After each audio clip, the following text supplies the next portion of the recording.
So, hi everyone, welcome back to the channel. I'm Mick, and something a bit different today. Normally I go for a walk. It's the 12th of February today, and I don't know if you're going to remember it when this goes up, but it's absolutely grim and dismal. So I'm not going anywhere today. I usually go and pop out, and I'm doing my main filming on a Monday, which is one of my days off, and Wednesday, which is the other one. I usually just go for a fly around with the drone or something like that, but not today. I've been outside. It's absolutely Baltic, so I'm not going to bother. So I thought what I'd do is I'd show you my camera setup. I've sort of mentioned it in lives and things like that, but let's go through a detailed sort of look at this camera that I use. And also, while we're at it, why not go through the other types of things I've used to make audio go into video and then post on the internet. Obviously, it's not my first ball game. I've had a e-cigarette channel for about 4 years, which disappeared more or less just before Christmas. And I've got another review channel that I do. Where I did a little bit of walking about on that in the early days. I maybe ought to put one or two links to those videos in there in Spain. But that was the old way I used to do it, using a phone in a gimbal. So let's go through the old stuff and the new stuff and hopefully make a bit of an interesting video for you. First of all, you wonder why this elastic band's there. The old way, the Hohem gimbal. Not a cheap thing. I think I actually got my wife to buy me this for Christmas. That's just a stand, so we'll take that off because it's easy. I'll do this, obviously. Undo that. Click that out.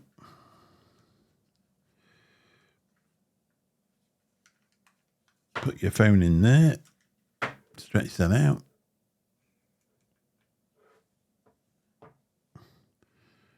At the time when I was really using this, I think it was a 13 Pro Max. No, 13 Pro, I think, which is a much smaller phone than that. But the idea is with that, you've got to get that to level up before you start off. By sliding that up and down in there, let me just see if I can get to level up. So the idea of that, obviously, you just use your normal phone camera in video mode, 16:9, or if you were going to do it for YouTube Shorts, I can remember how you do it. YouTube Shorts or TikTok, you would then turn it into that mode, and off you would go.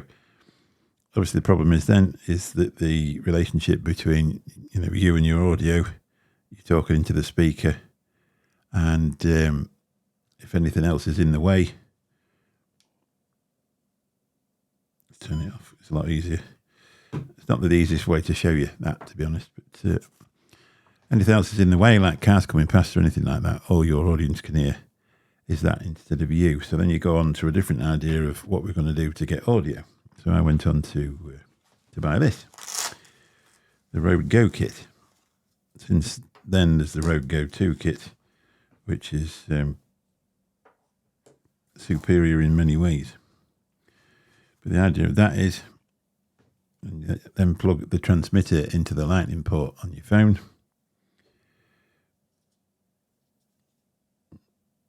Then you plug that into there. I think that lead was about 15 quid, to be honest. So that goes into the phone. That's your transmitter. You turn that on, and that connects up wirelessly to this microphone. And the problem with that was the dead cat, or the wind muffler for the microphone, was just two little things that clicked into there, which were quickly dislodged. So then you got wind interference or any other interference that was coming past that. So that wasn't quite so good. These were really expensive as well. They are very good used in the right situation. I tend to use them. You can buy the Rode Interview Go, where these just click in. You put a wind muffler over the top and use it as a handheld microphone if you're doing sort of interview things. So it's a good product, don't get me wrong. But the next one is much better. And with the next one, you can get two microphones that connect up to the same transmitter. So if you were doing an interview situation or doing it with two people, it was a lot easier than messing about like that. And then the problem with that is then you've got that plugged onto that gimbal. You've then got to get all this to fasten onto the gimbal and then into the phone without interfering with the way the gimbal works. Otherwise, it makes it very complicated, shall we say. So then we moved on. And this is the device that I use now. I actually bought the Creators Combo. Now, this isn't a cheap device. I mean, I bought mine in November. It was just over £600. But if you start going into DSLR cameras, you know, you actually study your starting price, then upgrading your lens and whatever. And it's a fairly bulky item just to walk about with as well. You're obviously drawing attraction to yourself. Similar way to what when you were using the iPhone in a gimbal, you're walking around and it's a fairly big device. People can see it. Obviously, if you're vlogging in cities and towns nowadays, is it the sort of thing you want to do? Walk around with the 14 Pro Max in full view, you know, sort of making yourself while you're doing your vlogging, not taking a notice, just sort of taking notice of what you're doing. You could soon be a victim of crime, you know. And I suppose like Charlie Beach and people like that, they're just using the phone close to the face, so they're walking around with it in their hands right up to them. If you've got that dangling about on a gimbal to try and get rid of the steps that you're making, you know, the shake of the camera, I would think it would be quite difficult to keep your eye on what everybody else is doing as well as you. So let's go through the Creators Combo. This is the Pocket 3. This is like the standard thing that you would get. This is just the camera, obviously built-in battery, Type-C charging at the back. No, told you a fib. Type-C charging underneath. It's the extended battery that has Type-C charging at the back. So if you get the Creators Kit, you get this bag. You also get a shell, hard shell that the camera clicks into, which I haven't got up here at the minute, but it's just like a case. You get a tripod that comes with it. Just a pretty sort of, I mean, it's a good quality, but you know, you can get them from many a place, like the one that just came off the bottom of that home gimbal. That's the same thread, so it'll fit on. Pretty standard thing. Obviously, there's no threads on the bottom of this device. So this comes in with the Creators Combo. If I can get him out of the bag, now the only thing this does, it's not actually a battery itself. It makes it easy to charge the device because you haven't got to charge it from the bottom. But its real reason is to screw the tripod onto the bottom of there, and then you can use the Type-C port in the back to charge your device.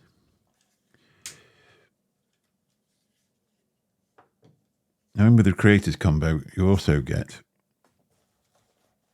an extended battery.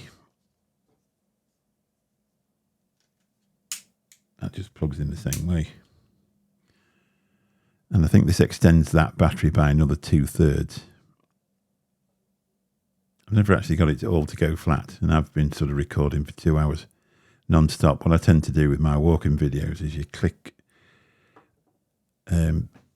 start or record, and you just walk and walk and walk and walk, and it's not that you're doing really difficult shots, so it's very, very rare that you actually stop and start again. So just, you know, for 2 hours solidly, I just record. And obviously, at the bottom there, you screw in that gimbal, so it can all stand up, and you just plug a Type-C thing in there and charge it all up. It also comes with a zoom lens. Obviously, it comes with a Type-C to Type-C charging cable. It comes up with a little zoom lens as well, which I've never actually tried, to be really honest. I maybe ought to take it out there. And obviously, this bag, carrying bag as well, I tend to use that as more as storage at home, because I usually walk around with this device in the spare thing in the drone bag. So you're only carrying one thing at once. You can buy a lot of these lenses, the full sets of them on Amazon. I presume you can get them from the DJI website as well. The idea is that they're magnetic. So they just go on there like that. I would actually give it a whirl. And according to this, it's 0.75 times 15 millimeter. So obviously that doesn't fold back round there with that on, so you have to take that off before you switch it back off, because it folds up on its own. Next time I go out, I'm going to give it a go, and we'll just look back at the footage and see what difference it makes. Until then, it can go back in its purpose bag. Comes with a wrist lanyard as well, which fits on. If you were just using the normal camera, I think there's a little hole somewhere. There's a wrist gimbal that fits in there. I've got massive hands, and with this extended battery on it, I found it really easy to carry around. But if you were just using that camera, my hand actually dwarfs it.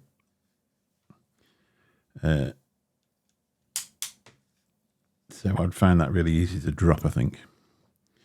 Now, also what it comes with is the DJI Mic 2, not Mark II, Mic 2. If you buy these on their own, they're 80-something pound. And the idea is that with this is you switch it on and the relationship goes straight into the camera. So you're recording audio as you walk. This also comes with this, the dead cat. I tend to give it a bit of a... It's just a bit of an habit I've got before I put it on.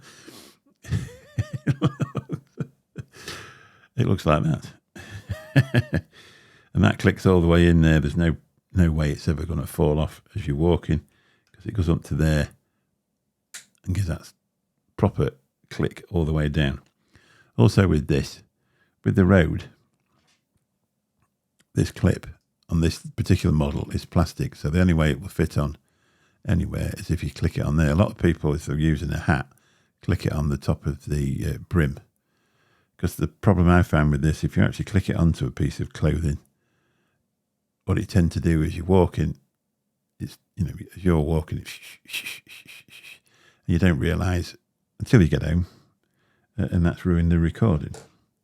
Whereas with this, if you've got any sort of lapel, I'm quite lucky in my new coat, there's like a little thing next to the studs that go over, and I tend to put that piece just inside there, and it magnetically, that magnet is strong enough to hold either side of my coat,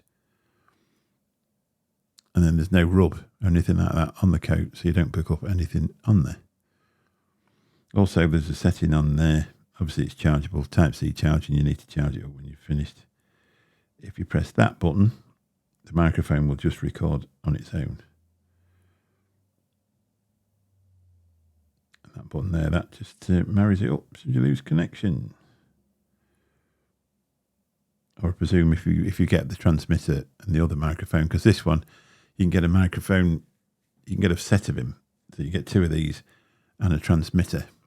Plug the transmitter then, I think, into maybe the camera. I'm not sure. I can't remember. I haven't got one, so I don't know. You'll have to look into that yourselves. But you can get two of these and this transmitter. Sorry about that. Two of these and the transmitter.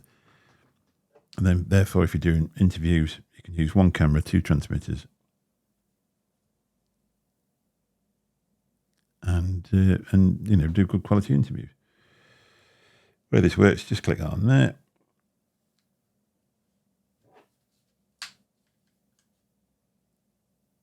Turn on the camera. In a second or two, it'll come up. DJI Osmo Audio Transmitter 2 connected and used for audio input. So obviously it's got 60% battery. Well, I'd used that the other day for 2.5 hours. And it's only used 40% of the battery. As you can see, with me talking, it's actually picking my voice up. When I first used that, the recording was very quiet, but there is a setting inside the camera where you can turn the audio up to make it suit you. Obviously, there's a thin line between picking everything else up that's around you. Your breathing, getting the setting just right, it does take a little bit. I've found if you set it up so it's somewhere about there, so it just peaks.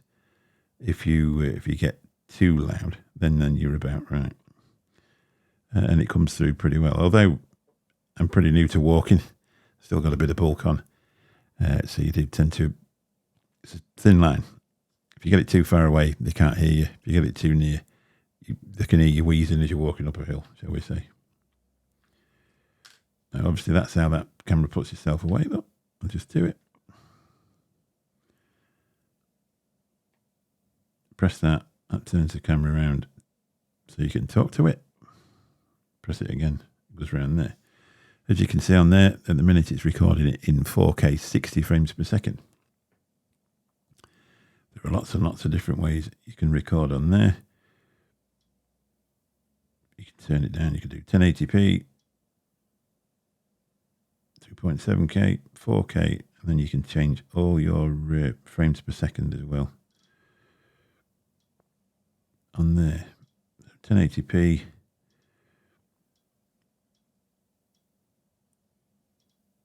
Here we go. I now use it in 4K 60 frames per second. When I first got it,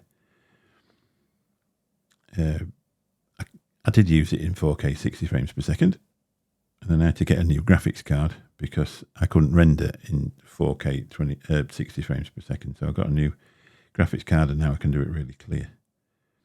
So let's move on now to what else it does.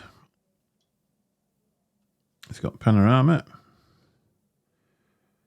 which I've never used, got to be honest. Obviously, you can do stills as well if you want to do thumbnails, clear thumbnails. You can click on there. To be honest, what I tend to do, I've used this a few times to take thumbnails, but what I usually tend to do is I take them out the editing software, out the actual video, and use them that way. Obviously, we've got video mode, which we've just been using. Now it's got low light mode. The maximum you can do low light mode is 4K 30. Obviously, you've got your settings there if you're doing 24, 25, and you can even turn it down to 1080p if that's what you need to do.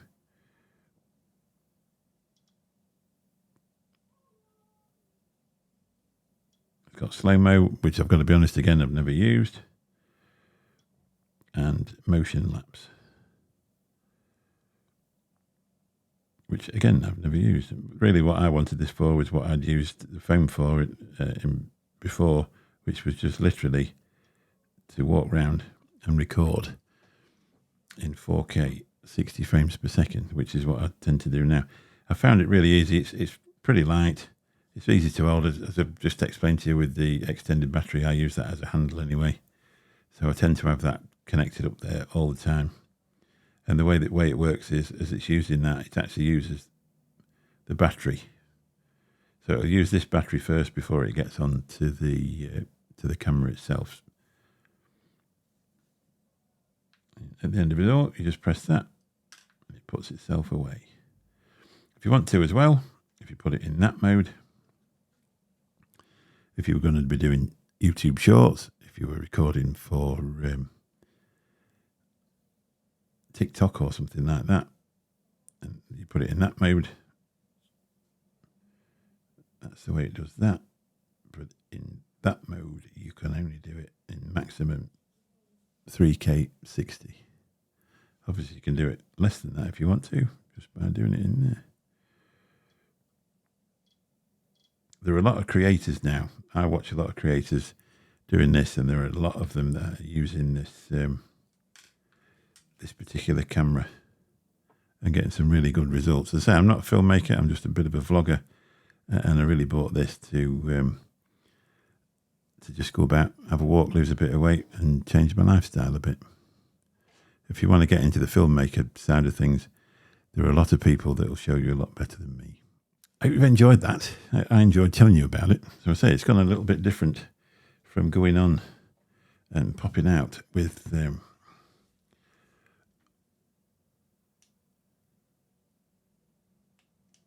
forget the right button. With this,